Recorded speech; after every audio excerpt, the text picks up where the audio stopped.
Now it's time for headaches and heartaches.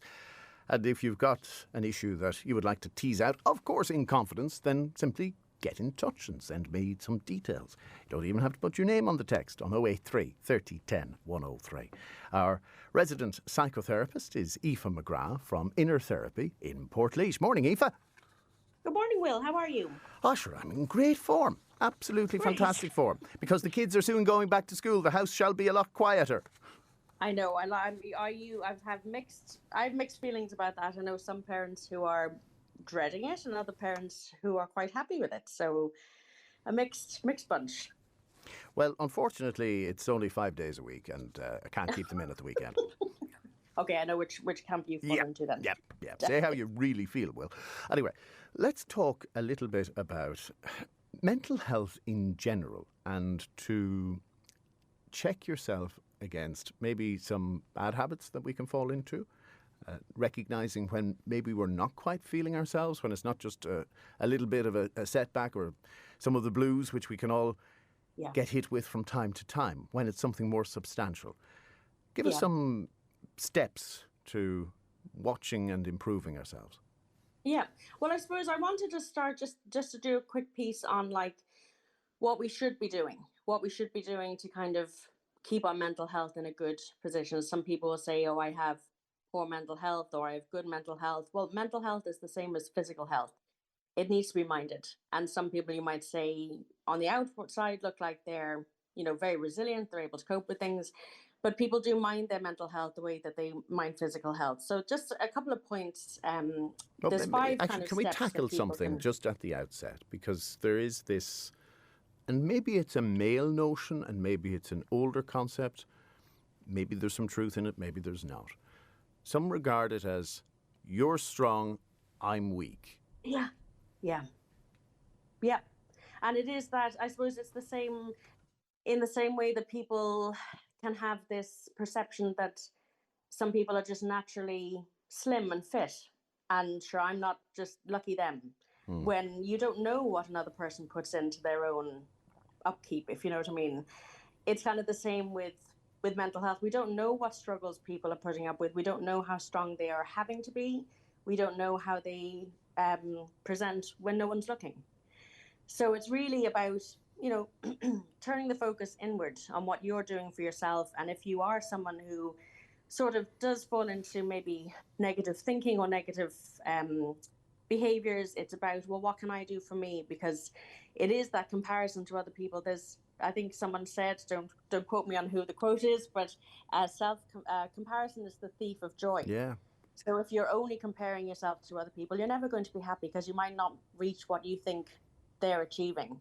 And it's easier and easier to do all of that in today's world, because we will only ever show our best side on Instagram, and it'll be filtered and it'll be nuanced, and the reality, of course, for everybody is life is far more challenging. So, okay, that's one. Comparison is the theft of joy. So it's about bringing it back to yourself. Well, what do I need?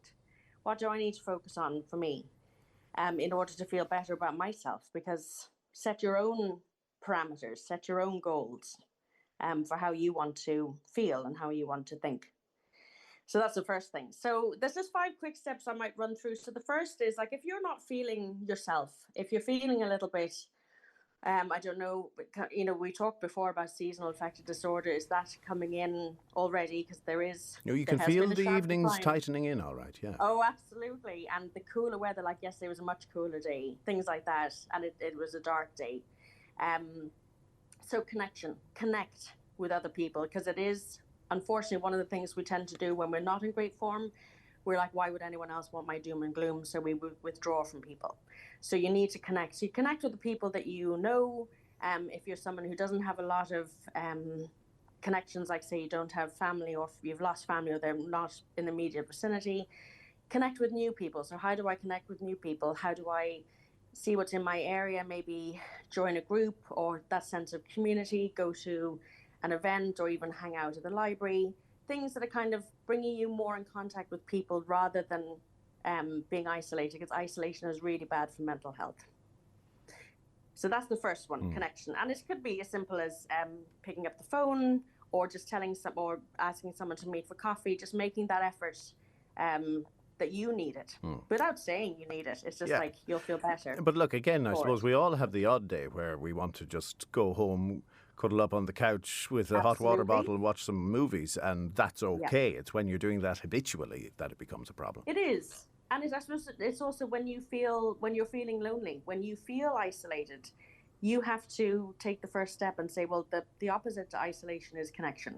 So I can either choose isolation or I can choose to have my day or night where I do shut down, and sometimes if you're overwhelmed, it's good to take that time out, like you say. But if it's going on a while and you haven't heard from anyone, there's nothing stopping you from picking up the phone or to send a text. It's not like sometimes we get into that, oh sure, no one's minding me or no one's ringing me. Yeah, but we're in a world where we're constantly seeking validation. So we post on whatever social platform, oh, we only got a handful of likes. Yes. And the extension of that is if you disappear for a while and the phone doesn't ring, you think, well, nobody misses me. Yeah. And we are all kind of wrapped up in our own stuff. A lot of the time people are busy. We might find our peers are very busy with their own lives and we can feel a bit left out. But it's like we're all busy. So you can be the first person to make the first move in terms of solid connection, not like that likes or feeling connected through sort of virtual, a virtual form, but actually meeting someone face to face, having a laugh, having a chat, that sort of solid connection. So so that's the first one, connect. The second one is to be physically active, because as we all know, we've been told before, the more your body moves, it's sending happy hormones into your brain. So we need to kind of remember that sometimes if we've been sedentary for a long time, we're not getting fresh air, we need to get out. And more than ever, I think, as Irish people, we need to get out no matter the weather.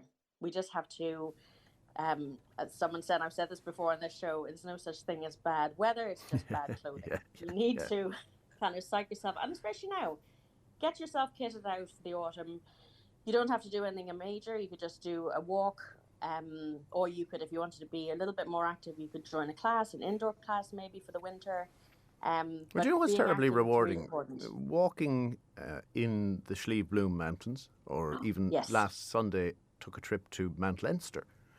Lovely. Or you can go to Wicklow. But there's something about the rural isolation and the chirp of the birds in the background and the noise of the wind in your ears and, being completely disconnected has its virtues. Oh, absolutely. And there's a new study that shows that neurodivergent kids, so kids with ADHD, really benefit from green time. They benefit from being in nature. I mean, all kids benefit from nature, don't get me wrong, but getting off the screens, getting off the devices, getting out into a forest does wonders for mental health for everybody. So it's really good to kind of just, and like that. Maybe brown time is our equivalent here in the Midlands because we've so many bogs.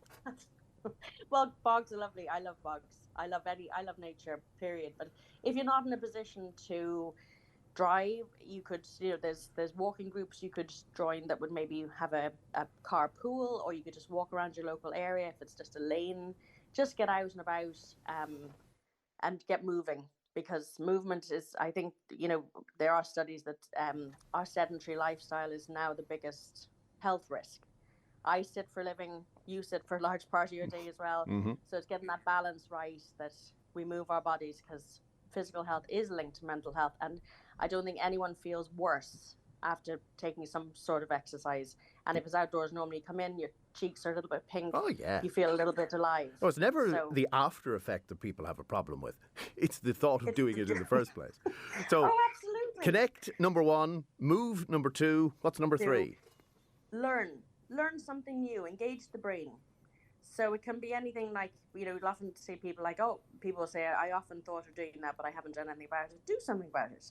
Fit it in. If it's a new skill that you want to learn, if it's, if it's like learning in terms of going back to reading, it can be anything that's personal to you, but it's engaging the brain in a meaningful way. It could be learning to play bridge, so that you've got connection there, you've got social connection, and you've got a skill learned.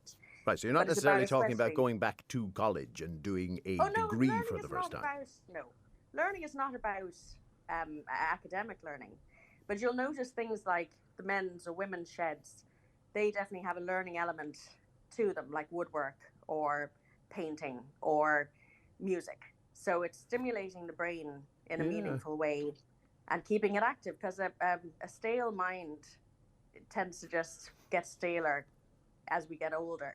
Interesting. The penny has dropped in what you've said there. These women's groups, men's sheds and so on, they first of all have the social connection.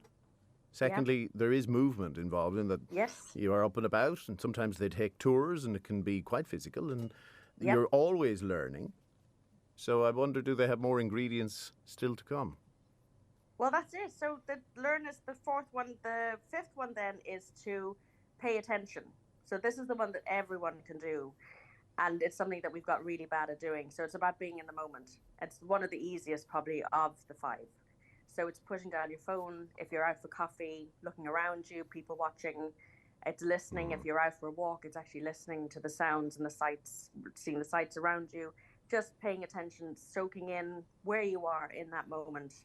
And it's something that we're very bad at doing, unfortunately. I think the classic example is the shower, where Okay. we might be, first thing in the morning, getting into that shower, thinking of the 1,000,001 things there are to do today, and not feeling the drops on our body and the heat and absolutely. Inhaling the vapor and everything that experience brings. And it can be so relaxing. But when your mind isn't present, it's just functional. Yeah, it's just another tick, another box to tick.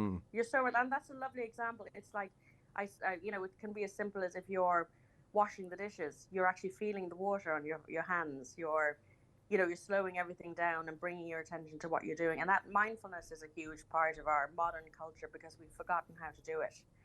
And you'll notice, like, so many people, given the chance to be out and people watching is what we used to do when we didn't have phones. Oh, that's brilliant, though. It's still fun. You go somewhere, sit down. Oh, absolutely. See people going by, inventing stories about their lives. I love doing that. Absolutely. But the other thing you're doing is you're connecting with people. So if you don't have your phone on, you're looking around, you might catch someone's eye and you might share a smile or how are you? Well, hey. That's connection. Connection doesn't have to be a huge conversation. It just feels like, oh, I saw you and I was seen. And for some people, that might be the only connection they have or the only interaction they have during the day is the little small interactions with other people, but it makes a difference. By the way, I think I've miscounted. So the first one was That's 4. Connecting. Yeah. Connecting, being active, learning new things, paying attention is number 4.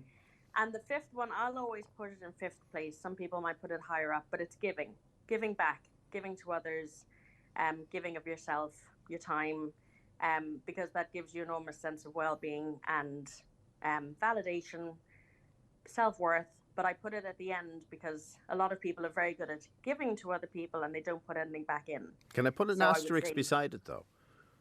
If you're giving for the right reason, some people give for the thanks and the applause and the credit that goes with it, in which case you risk being disappointed if you're seeking approval rather than doing it because it makes you feel good, the act itself. Yes, yeah. And I suppose sometimes I would find sometimes people are selfless and giving of themselves. Sometimes they don't really want the attention on themselves in terms of, not the attention, but they don't want to do work on themselves. So that's how they get their validation. I'll do this, but they're not giving themselves any self-care, if that makes sense. I'll deflect it. I'll give it to you, but I'll put myself last. That's, in the long run, that's not good for mental health.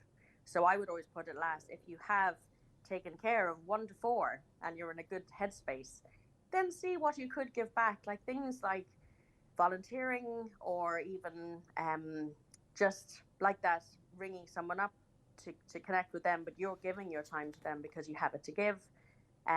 Simple things like that, but I would always say look after yourself first. Well, if you're like me and you see St. Peter at those pearly gates, I know there's a long list of reasons not to let me through, so I got to put a check in the other column. You might have to you might have to do a few things like that. But it also, like that, it gives you a sense, like that, it's the opposite of isolation. It's like actively engaging with people. And volunteering is probably, I think this country runs on volunteerism. Definitely, half the things get done for nothing.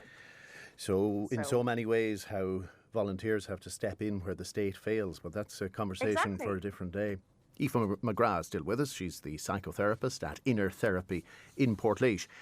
And Gary is our next listener who recognises that he has a very short temper. He's in his 40s and it's beginning to impact a new relationship that he would rather not be so snappy in. He'd rather not walk away when he gets annoyed. He'd rather just be a bit more level in his thinking. First of all, how common is this complaint? Oh, I'd say pretty common. Pretty common, where maybe we might not be as maybe passionate as the Italians or Spanish, but we are quite prone to outbursts and expressing ourselves. And we would, I think the Irish, maybe in general, maybe I'm generalising, would have a short fuse. Now, Gary doesn't say whether he has red hair. Oh, oh, you're splitting hairs. Well, hang on, you said generalising, so I went there. Yes, absolutely. No, but it probably is more common. Well, I don't know. Is it more common? I'd say male and female sort of puberty, that whole period of time can be very volatile in terms of, short fuse. I'd say in your experience and in your opinion, is it something that we're predisposed to, that we're naturally fiery, or is it the product of our upbringing and how life has treated us? I'd say it's a bit of both. I'd say nurture in terms of maybe the environment we're born into. So if emotions were regularly running high and were expressed in a volatile manner, if they came out as soon as they were felt, we model that behavior. And then nature, I suppose, in terms of, you do get people who seem to be very laid back and not fazed by anything, and you get other people who are very passionate and quicker to fly off the handle. So a bit of both. I would say to just for your own out of interest, Will, when would you find yourself, say, most impatient or most snappy? What's going on for you? Probably in the car. Or I can say for me, in the car. Okay, yeah, that's a big one. I would say Gary maybe needs to look at his overall stress levels, because a huge part of the problem is modern life. He's in his 40s. I don't know what he does for work, anything like that, but it does impact us, I think, at certain times of life that we're less patient, we have less time to ourselves or to think about things, and it seems to be go, go, go. So I would definitely have a think about that in terms of Gary, like how stressed is he on any one day? And then, it's a new relationship. Is this something that has affected previous relationships? Is that why relationships haven't worked out for him, or is it new, or he's finding it's a new behavior in this relationship, and what's going on there? So it's a hard one to kind of get into in detail. But I think in general, the more I find if I'm overtired or I haven't given myself a bit of headspace, I can be very snappy and impatient and lose my temper if things haven't been done that have been asked to be done. Yeah. Whereas if I'm just in from a walk, or I've been looking after myself, or I come in from a catch up with the girls, I'm in much better form and things don't affect me. And so I agree. I think you can, if you're ordinarily not prone to temper, yes, you can manage it in those ways. Yeah. But if Gary is just somebody who's naturally fiery, and that's what I wonder. And he's in his 40s now, and if you'll forgive the expression about the old dog and new tricks, can you retrain yourself when there's a lifetime of habit that has formed? Yes, you can. And I suppose, again, it comes down to that. What was normal for Gary growing up? Was it normal to have someone let out a roar? And then, how is that dealt with? So how much of it is model behavior and how much of it is just something that he's, it's become part of him? But yeah, is that CBT like would be then a good CBT? one. Exactly, yes. So cognitive behavioral therapy sounds like what? Yeah, so cognitive behavioral therapy, well, the model I use would sort of try to help the client understand that when you react to something, you have a demand statement. So normally with anger, you have a way that things should be. So when things are not the way they should be, you react by self-downing the other person. So the person, so say you're driving, because you mentioned driving, you're driving at 100, but someone in front of you is driving at 80. So your thought is like, he should be driving at 100. He or she should be driving at 100. That's the limit. But that's the limit, or that's the guideline limit. But no, you don't have to drive at 100. So it's that statement of fact that you hold very clear to yourself. not everyone else holds that clear to them. So it's that understanding that the demands that I hold other people to, or the standards I hold other people to, they're only mine. And that kind of realization that I'm getting frustrated because I think that the world should be the way that I understand it to be, or I want it to be. So it's is not the trying way to it make can that be. little voice in your head a bit more logical and rational. Yeah, just like it. Yeah, and it's sort of just to take the. I had this conversation recently where you're like, if you're in a rush to get somewhere and the person in front of you, you're getting angry with them, you're missing the learning. And the learning there is, if I need to be somewhere at a certain time, I have to make provisions to be there. So you're taking ownership. You're turning it inward instead But of you would turning be it there outward. if there wasn't a And slow idiot in front of you. Is that not what you wanted to hear? Do I need to work on my inner voice? you need to work on that inner voice to say, I don't know what they're, I don't know what's going on with them, but you know what? I can take a breather. Yeah. I can just, divert, or I can make the provisions, but Or I can effing and overtake blind to them. get the person in front is going to do. I can overtake when it's safe to do so, but I'm not doing anyone any favors by being in this mindset. I am just being facetious. Aoife, unfortunately, we haven't time to get through. There was another important one we wanted to tackle about a teenager who, following a bereavement, has gone down a path that her mum would really prefer she didn't. But on the next occasion you're here, we will tackle that as a priority. Absolutely. You take care. Thanks, Will. Take care. Bye-bye. Aoife McGrath, if you want to chat to her in person, look her up at Inner Therapy.